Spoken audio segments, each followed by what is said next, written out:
Hi guys, welcome to my channel. This is Harshavardhan. So ఈరోజు valentine's day కాబట్టి ఒక important things చెప్తున్నాను, ఎందుకంటే especially for boys. Okay, so life is hard for boys. Women ఏంటంటే ladies, girls easy మోడ్లో ఉంటారు life. So మనం మాట్లాడేది వాళ్ళ గురించి కాదు.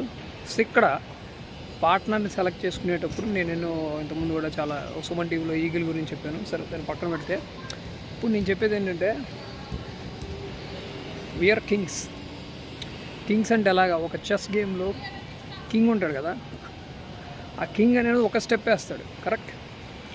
అదే క్వీన్ అనుకోండి, అది అన్ని వైపులు వెళ్ళిద్ది, ఎక్సెప్ట్ ఒక నైట్ అంటే గుర్రం ఎలాగైతే కదిలిద్దో అది తప్ప ఏనుగులాగాను కదిలిద్ది, శకటంలాగాను కదిలిద్ది, అంటే రూక్ బిషప్ లాగా కదిలిద్ది కదా. కింగ్ మాత్రం ఒకటే వేస్తాడు. కానీ క్వీన్ అంత పని చేసినా కానీ కింగ్కే ఇంపార్టెంట్. క్వీన్ పోయినా కానీ గేమ్ ఉంటుంది, కరెక్ట్, మీ గేమ్ అవ్వదు. అదే కనుక కింగ్ కనుక పోయిందనుకోండి, the game is over. So you are the king. Queen పోయినా మనకి ఎటువంటి ప్రాబ్లం లేదు. సో ఒకప్పుడైతే జెన్యూన్ కనెక్షన్స్ ఉండేవి, రియల్ లవ్ ఉండేది. మా జనరేషన్లో వచ్చి అంతకుముందు ఇంకా ఇప్పుడు అసలు అదేం లేదు. సిచ్యువేషన్ చెప్పు బెంచింగ్ తొక్క పాటు అసలు ఏంటో అర్థం కావట్లేదు. సో వర్స్ట్గా తయారైంది. సరే, అంత వర్స్ట్గా తయారైనా కానీ బాయ్స్ మాత్రం మారట్లేదు కదా. బాయ్స్ ఎప్పుడు చూసినా అమ్మాయిలు అనుకోవడం, అమ్మాయిలే ఇంపార్టెంట్, అది అమ్మాయి లేకపోతే లైఫ్ వేస్ట్ని చాలామంది సూసైడ్ చేసుకోవటం, ఇంకా లైఫ్ని, వాళ్ళ టైంని వేస్ట్ చేయడం, వాళ్ళ కెరీర్ని వేస్ట్ చేయడం చేస్తున్నారు. సో వాళ్ళ కోసం ఈ టాపిక్ మాట్లాడతాను. ఎందుకంటే you are the king in the chess board కదా. చెస్ బోర్డ్లో నేను చెప్పినట్టుగా కింగ్ పోతేనే గేమ్ ఓవర్ అవుతుంది, క్వీన్ పోతే ఏం కాదు. ఎందుకంటే చెస్ కనుక మీకు తెలిస్తే, క్వీన్ చచ్చిపోయింది అనుకోండి, అక్కడున్న పాన్ తీసుకెళ్ళి చివర రోలో తీసుకెళ్తే మనకి మళ్ళీ ఇంకో క్వీన్ వస్తుంది. ఓకే, అలాగే లైఫ్లో ఇంకో క్వీన్ వస్తుంది. మీరు ఎన్ని క్వీన్స్ అయినా తెచ్చుకోవచ్చు చెస్లో. అలాగే ఒక క్వీన్ పోయినంత మాత్రం మీ లైఫ్ అయిపోయినట్టు కాదు. యాజ్ ఎ కింగ్కి కింగ్డమ్ ఇంపార్టెంట్, అర్థమైందా? కింగ్ అనేవాడికి కింగ్డమ్ ఉంటేనే నువ్వు కింగ్ అవుతావు, కానీ క్వీన్ ఉన్నంత మాత్రం కింగ్ అయిపో. ఒకప్పుడు రాజు కూడా ఎంతోమంది క్వీన్స్ ఉంటారు. When you become billionaire, successful, ఎంతోమంది క్వీన్స్ వస్తుంటారు, పోతుంటారు, కానీ నువ్వే రాజు. The queen can be replaceable, అర్థమైందా? King cannot be replaceable. ఈరోజు యాక్చువల్గా ప్రేమికుల రోజు కాబట్టి బ్రేకప్లే అవుతాయి. ఈ నెక్స్ట్ ఇయర్కి ఉన్న వాళ్ళు కలిసి ఉంటారనేది గ్యారంటీ లేదు. కాబట్టి మీరు మాత్రం డిప్రెషన్, అలాంటి సూసైడ్లు అలాంటివి కాకుండా ఇంకొక క్వీన్ వచ్చేలాగా ఉండాలి అంటే you become the king.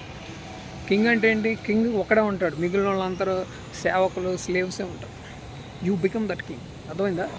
So you become that king. Okay, king అవ్వాలంటే ఏం చేయాలి? మీ ఫోకస్ అంతా మీ ఫైనాన్షియల్ మీద, మీ ఫిట్నెస్ మీద, మీ రిలేషన్షిప్ అంటే అయ్యి కాదు, బిజినెస్ రిలేషన్షిప్తో ఇంకేదన్నా వచ్చు. ఎందుకంటే ఆబ్వియస్లీ అమ్మాయిలు ఎప్పుడు కూడా వాళ్ళు చెప్పేవన్నీ పైకి నాకు మంచోడు కావాలి, మనసు ఉన్నవాడు, చాలా నైస్గా అంటారా, అన్ని అబద్ధాలే. డబ్బులు ఉండాలి, రిసోర్సెస్ ఉండాలి, టాంజిబుల్ థింగ్స్ నీ దగ్గర ఉన్నాయా, రిసోర్సెస్ ఉన్నాయా, are you resourceful and useful, అప్పుడు మాత్రమే అమ్మాయిలు నీ దగ్గరికి వస్తారు. ఆ తర్వాత మిగిలిన ఏమైనా క్వాలిటీస్ ఉంటూ ఉంటాయి. అమ్మాయి కోరుకునేది ఏంటంటే ఒక అబ్బాయిలో ఒక స్టేటస్, ఒక పాపులారిటీ, ఒక మనీ, ఒక సెక్యూరిటీ, ఒక ప్రొటెక్షన్. అది ఎవరి దగ్గర ఉంటుంది? కింగ్ దగ్గరే ఉంటుంది. ఓకే, అందుకని ఒక పూర్ గర్ల్ కూడా రిచ్ మ్యాన్ కనుక ఇష్టపడితే అమ్మాయి స్టేటస్, లైఫ్ మొత్తం చేంజ్ అయిపోయింది. అదే ఆన్ ది కాంట్రరీ మీరు చూడండి, ఏ అమ్మాయి కూడా ఎప్పుడు రిచ్ మ్యాన్ని, అంటే వాళ్ళకన్నా హైపర్గమి అనమాట, అంటే వాళ్ళకన్నా బెటర్ పొజిషన్లో ఉన్న వాళ్ళని మాత్రమే చూసారు. అదేం తప్పేం కాదు, అది బయలాజికల్గా ఈ నేచర్లో ఉన్న ఇన్స్టింక్ట్, అది బయలాజికల్ ఇన్స్టింక్ట్. అది వాళ్ళు ప్రొటెక్టెడ్గా ఉండాలి, ఫీల్ అవ్వాలి అని కోరుకుంటారు, అందులో తప్పేం లేదు. కానీ మీకు ఉండాలి బుద్ధి, మీరు కూడా అలాగే ఉండండి. మరి you choose the right quality women. ఎవరిని పడితే వాళ్ళని సెలెక్ట్ చేసుకోవద్దు. అయ్యారా? అవుట్. ఓకే, వాళ్ళు ఎలాగైతే వాళ్ళు మంచి క్వాలిటీ ఉన్నామని చెక్ చేసుకుంటున్నారో, మీరు కూడా మంచి క్వాలిటీ ఉన్నామని చూసుకోండి. You got it? సో అదే నేను చెప్పేది ఏంటంటే, ఒక పూర్ గాయ్, ఒక రిచ్ గాయ్ కనుక ఇష్టపడితే అమ్మాయి స్టేటస్ మొత్తం, లైఫ్ అంతా మారిపోతుంది. అదే కనుక ఒక రిచ్ గర్ల్ పూర్ గాయ్ని ఎప్పుడు చూస్ చేసుకోవద్దు. సో మేమేంటంటే, మనం డేటింగ్లో ఎలా చేస్తామంటే, అమ్మాయిలు ఏమో అప్వర్డ్ చేస్తారు, బాయ్స్ ఏమో డౌన్వర్డ్ చేస్తారు కదా. సో అందుకని you always choose the quality women. వాళ్ళు ఎలా అయితే క్వాలిటీ మెన్ని చూస్ చేసుకుంటున్నారో మీరు కూడా అలాగే చూస్ చేసుకోండి. ఓకే, సో అందుకే నేను చెప్పేది ఏంటంటే బ్రేకప్ అయిపోయినా ఫెయిల్ అయిపోయినా లైఫ్లో దాని గురించి పట్టించుకోవద్దు. You will get another good queen, very good women. Good women చాలా కష్టమైపోయింది of course, but focus on your kingdom. మీ కింగ్డమ్ని, మీ ఎంపైర్ని బిల్డ్ చేయడం మీద ఫోకస్ చేయండి. నేను ఆల్రెడీ ఇంతకుముందు వీడియోలో చెప్పినట్టు యువర్ పర్పస్ ఏంటంటే, మీ పర్పస్ ఏంటి? పెళ్లి చేసుకోవటమో కాదు, ఆర్ మీటింగో డేటింగో కాదు. మీ purpose is to build something. Men are here to build something. We are design like that. అర్థమైందా? అమ్మాయిలకి అలా కాదు, ఒక సక్సెస్ఫుల్ పవర్ఫుల్ మెన్ని చూస్ చేసుకోండి అంతే. వాడిని పెళ్లి చేసుకుని వాడి ప్రొటెక్షన్లో ఉండటం. అలా కనుక ఉండలేరు అనుకోండి, she is a failure. If she wants to, ఆమె గోల్ అదే అయినప్పుడు ఉండాలి. బయలాజికల్గా అంతే. మనం లైఫ్ లాంగ్ వర్క్ చేస్తాం, వాళ్ళు చేయలేరు. కొంతమంది చేస్తారు, అదే ఎక్సెప్షనల్స్ ఉంటారు, అది తీసేయండి. వాళ్ళు మస్కులిన్ క్యారెక్టర్, మస్కులిన్ పవర్ ఎక్కువ ఉన్న వాళ్ళు అలా చేస్తారు. ఇప్పుడు చూసారంటే ఒక అమ్మాయి ఎవరైనా సరే నచ్చింది అనుకోండి, ఒక రిచ్ గైకి ఎవరైనా సరే, ఒక్క ఫోన్ మెసేజ్ కాల్తో వాళ్ళకి ఇష్టపడితే దుబాయ్ యాచుల్లోకి వెళ్ళిపోతారు. So but as a man మీరు దుబాయ్ యాచుల్కి ఇన్విటేషన్ వస్తుందా? రాదు. దట్స్ హౌ అదే చెస్ గేమ్లో ఉన్న క్వీన్ యొక్క పవర్ అది. అంటే క్వీన్ అంటే అమ్మాయికి. కానీ కింగ్ అవ్వాలంటే మాత్రం అంటే ఆ యాచ్ కొనాలి. You have to deal with all the taxes, governments ఎంతో కష్టపడి బిల్డ్ చేయాలి. అప్పుడు కానీ నువ్వు యాచ్ కొనలేవు, నువ్వు యాచ్. కానీ అమ్మాయిలకి ఈజీగా ప్రివిలేజ్ వచ్చేస్తుంది. అదే that can change her life, her status, just because వాడికి ఇష్టపడ్డాడు కాబట్టి. కింగ్ ఇష్టపడ్డాడు, రాజు మెచ్చిందే రంభ అని ఒకటి ఉంది కదా. కానీ మనం అలా కాదు. ఆ యాచ్ కొనాలంటే you have to become billionaire.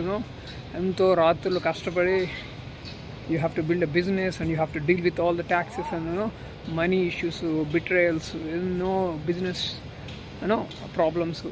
ఆ స్టేజ్కి కానీ అప్పుడు కానీ కింద మీద పడితే కానీ మనకు ఆ స్టేజ్ రాదు. సో అందుకని చెస్ గేమ్లో క్వీన్కి ఆ ప్రివిలేజ్ ఉంటుంది. ఇక్కడ నుంచి ఆ జంప్, అక్కడ నుంచి ఒకేసారి జంప్ ఇస్తుంది, ఇక్కడ నుంచి అటు నుంచి జంప్ వేస్తుంది, ఈ కార్నర్ నుంచి ఆ కార్నర్కి, ఆ కార్నర్ నుంచి ఈ కార్నర్కి. కానీ కింగ్ మాత్రం ఒక స్టెప్ మాత్రమే వేస్తాడు. సో అది. కానీ చెప్పాను కదా, కింగ్ అనేవాడు చచ్చిపోతే గేమ్ అయిపోయింది. సో మన గేమ్ ఒక క్వీన్ పోయినా sometimes we have to sacrifice our queen. అర్థమైందా? నేను చెప్పేది ఈ పాయింట్ చాలా జాగ్రత్తగా ఉండండి. ఈ అమ్మాయి బ్రేకప్ అయిపోయింది, లేకపోతే అయిపోయింది, నా లైఫ్ అయిపోయింది, అలా కాదు. నువ్వు బతికుండాలి, నీ లైఫ్ బాగుండాలంటే you have to sacrifice your queen. ఎందుకు? గేమ్లో విన్ అవ్వాలి. గేమ్ అంటే ఏంటి? నీ లైఫ్. నీ లైఫ్లో విన్ అవ్వాలంటే you have to sacrifice your queen. ఎందుకంటే ఆ టైంకి they are not suitable for you. Remove them. ఆ తర్వాత మెల్లగా పాన్ని తీసుకెళ్ళి ఆ చివరి గడికి తీసుకెళ్తే then you can get another beautiful queen, powerful queen. అర్థమైందా? సో ఆ చెస్ అనాలజీ చెప్పింది మీకు అర్థమైంది అనుకుంటున్నా. So focus on your purpose, become a king and build an empire. Okay.